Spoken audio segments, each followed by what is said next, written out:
Good morning, everybody. Just wanted to say really quickly before we start a really exciting episode, I'm stoked about this one, Andrea. And I know Andrea loves this topic just like I do. The Patient Advocacy Show today is all about travel health, but we are all about women in pharmacy today because it's International Women's Day. And there's a number of our folks that are celebrating there, number of pioneers like this one right here that just does all kinds of incredible things. And I will hit our WWE reel, as Andrea likes to call it, and we'll get rocking.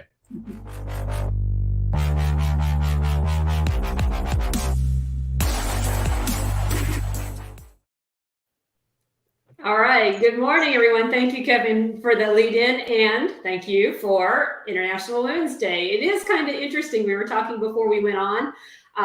The joke in the family is that I never know where any date of any special date. I mean, I don't remember birthdays. I am not that person. So when I saw it this morning, Facebook was full of like these firsts, and I'm in a dive group, and it was really cool because as a diver, traditionally, not a lot of women back in the day.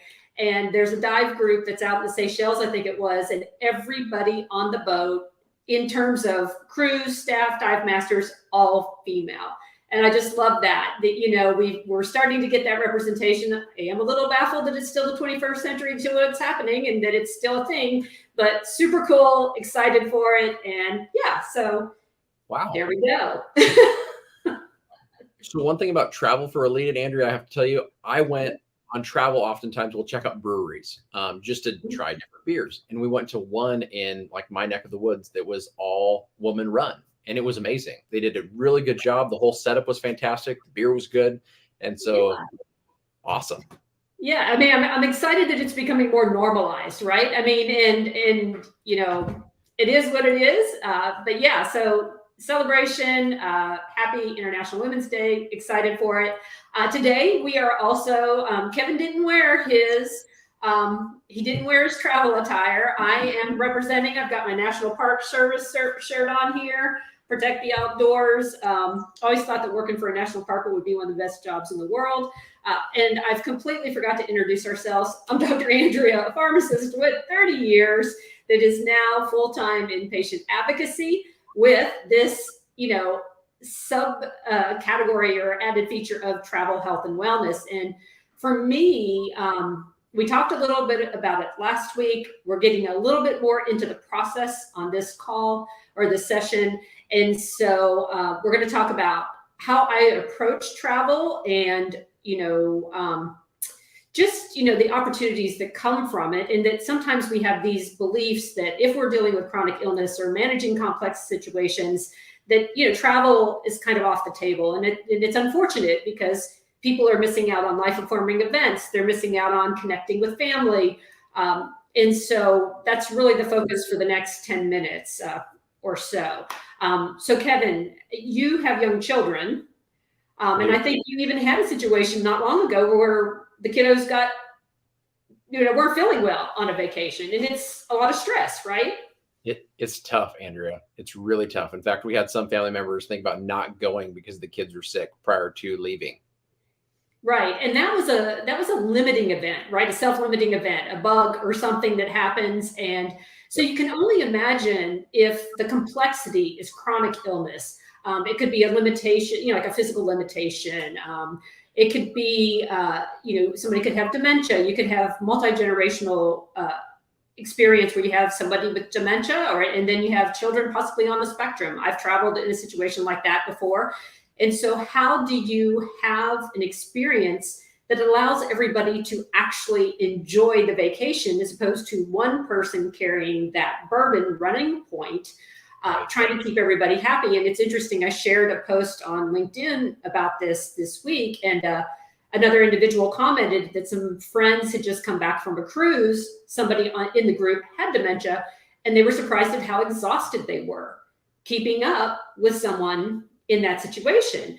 And I thought that was really telling, because as far as multi-generational travel, Disney, cruises, resorts that are that have I don't call it a compound, but they're kind of a defined space, right? Yes.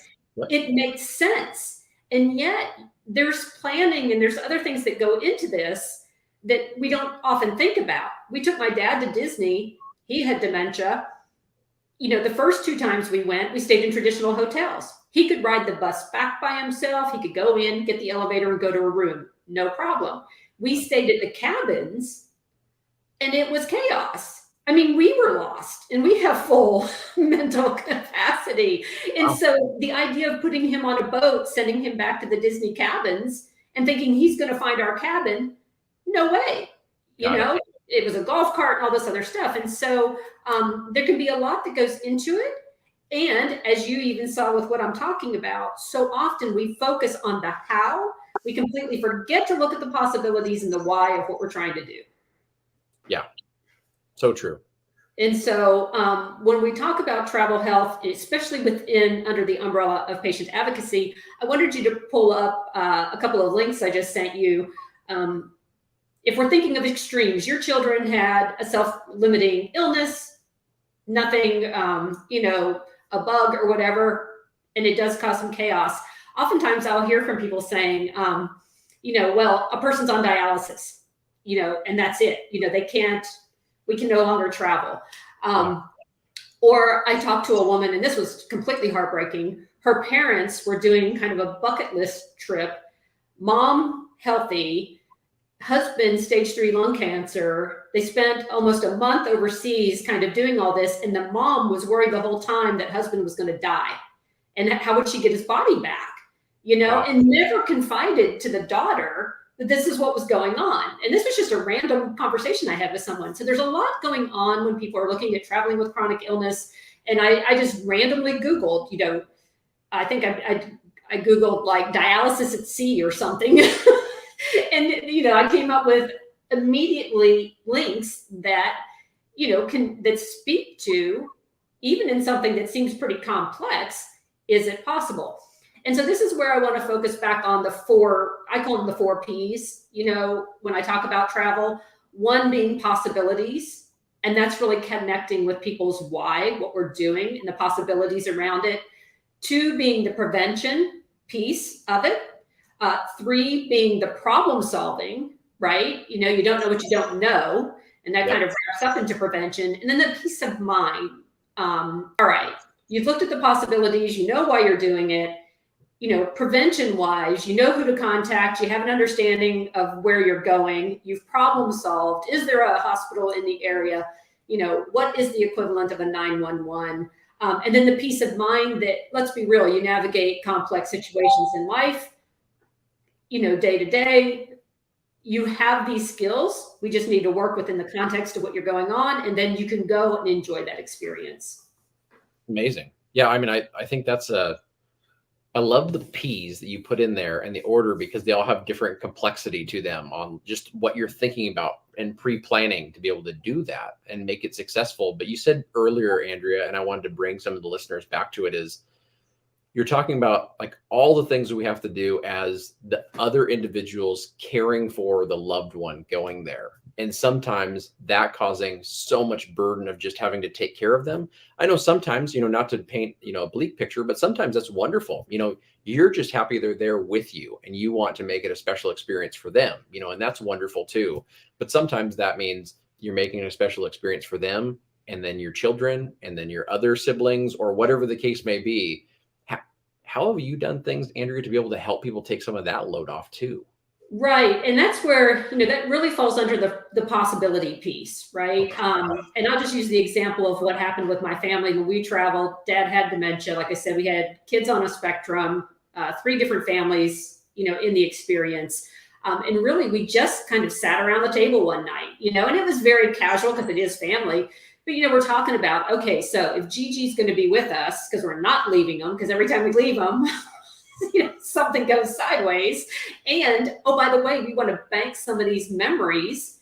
We don't want to my biggest concern, other than his health and everything, but like in my mind, my dad was a very quiet, he was a very thoughtful, he was very much that gentleman of the 1950s, he always had his polyester pants on and his loafers, very proper, right? Yep. And yet he was, and not that it shouldn't be, and yet he was brilliant and he was thoughtful and kind and he loved to share experiences with us. And he was not an intrepid traveler. He was in the military for a few years. And he's like, I spent enough time sleeping on a bush. I never want to be out of a hotel.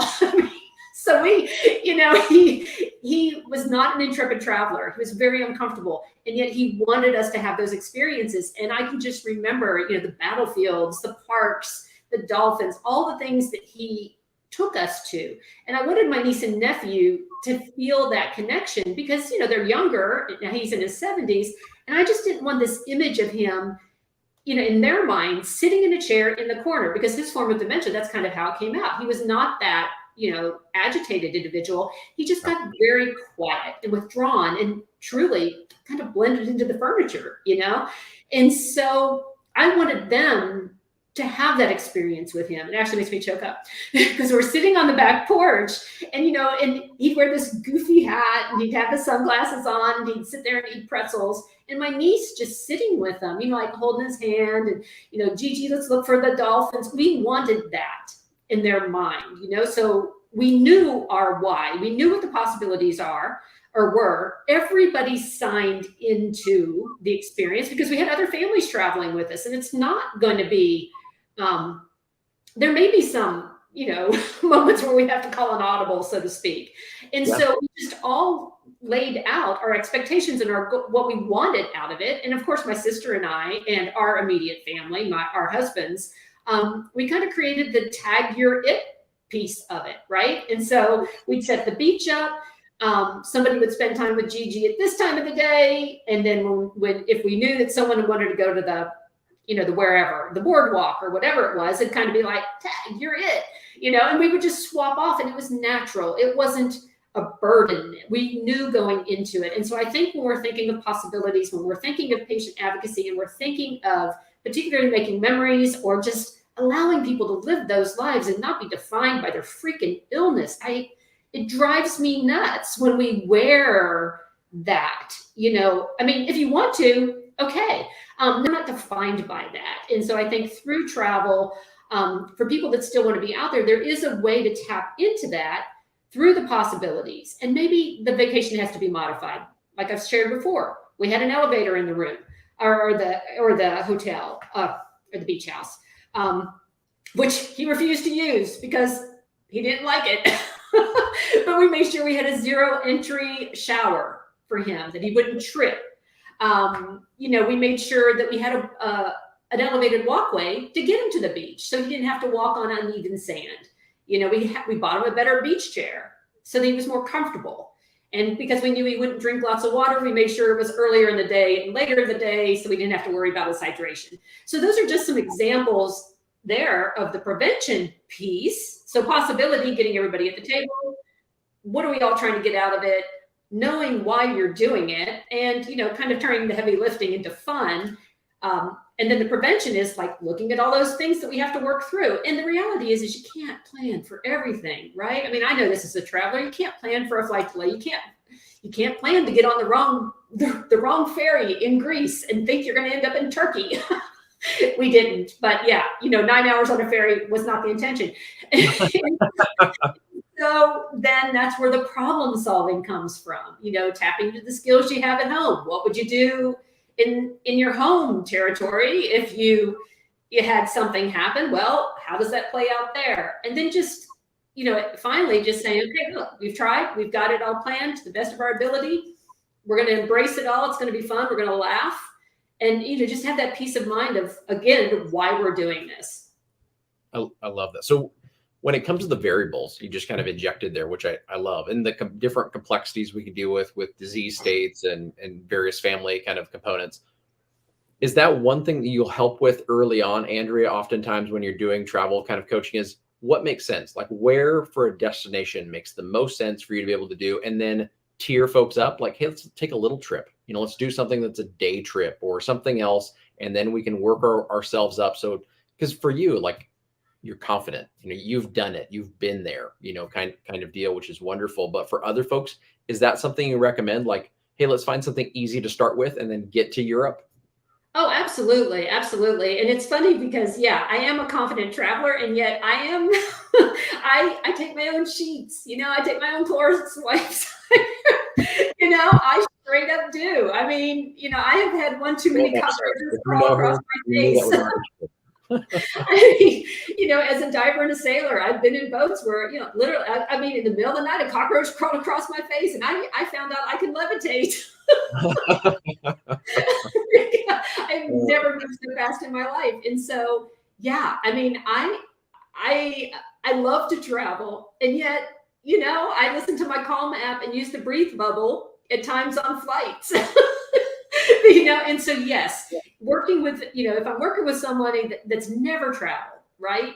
And let's say, there's, they have some kind of a chronic illness or a life event that's happened, or they're reassessing, for whatever reason, and they're just not sure. By all means, I'm like, let's do some practice runs. Is there a state park in your local area? Is there a city in your state that you've never been to? I mean, there are people who will just book the ticket and take a chance that it works, and hey, more power to you. But I used to travel to Florida in the beginning. I can remember my first solo trips. I was anxious the whole time, that we didn't have cell phones, going to a payphone, if something happened. And so, yeah, absolutely working with folks to understand why they want to do what they do, what they're used to doing, what's their comfort level, what's their resources, because it can vary. There's travel nurses, there's organizations you can hire someone to physically go with you if you need that type of medical assistance. Of course, that costs something, right? Or is it possible to have physicians talk to a physician in a local area? Is it possible to have a pharmacy deliver a beach wheelchair to your beach house, right? Is it possible to do whatever? And so that's where I walk through these possibilities, not just of what you want to achieve, why you want to do it, but what are the opportunities, what are the possibilities, and then we work through it all. I love it. No, fantastic episode, Andrea. I think that's just getting people confident enough to try, to put that first foot forward, and then say, hey, here's the things that can be done to make it successful, and bank those incredible memories that you won't regret. I mean, I think that you and I looking at some statistics last week just made me think, amazing how travel impacts us mentally and physically by just getting out there and doing things that are enjoyable. Exactly. And it doesn't always, like you said, it doesn't have to be world travel. It doesn't have to be extreme. I think in this world of influencers and selfies and, standing on the edge of the cliff and all the canyons and whatnot, I mean, if that's what you want, I'm not that person. And yet I can remember, I am so grateful. I tend to be an incredible rule follower, and you picked up on this.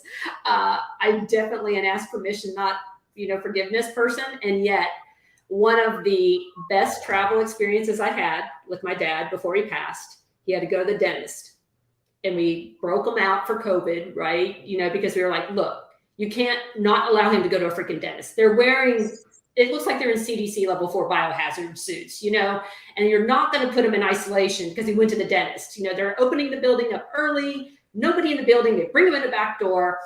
And so he was in the car. Of course, we're wearing all our garb, to get him to the dentist. And on the way home, we took the long way. And we drove by where the horse farms were, so he could look at the horses in the field.